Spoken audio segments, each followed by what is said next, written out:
পূজার বন্ধ তো দিল। আজকে সন্ধ্যা থেকে আমাদের পূজার অনুষ্ঠান শুরু হবে। পূজাতে তোদের দাওয়াত রইল, তোরা আমাদের বাড়িতে চলে আসিস, তোদেরকে নিয়ে অনেক মজা করবো। আচ্ছা তাই হবে। তাড়াহুড়ো করে কোথায় যাও?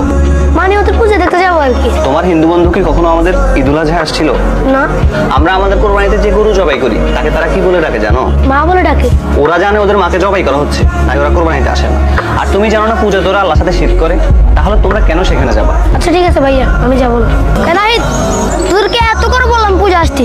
সরি রে, আমাদের নিষেধ ছিল। কিসের নিষেধ? কে নিষেধ করছে? আমাদের ধর্মে নিষেধ আছে রে।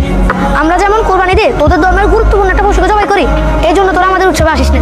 আর তোরাও তোদের পূজায় আমাদের প্রতিপালক আল্লাহর সাথে শিরিক করিস। তার মানে কি তোরা আমাদের ধর্মকে হিংসা করিস? আরে না না, হিংসা করবো কেন? আল্লাহ আমাদেরকে অন্য ধর্মকে হিংসা বা পালন করাতে বাধা দিতে নিষেধ করেছে। আর মহান আল্লাহ পবিত্র কোরআনে বলেন, লাকুম দীনুকুম ওয়ালিয়া দীন। তোমাদের ধর্ম তোমাদের, আর আমার ধর্ম। ও আচ্ছা, সুন্দর তো।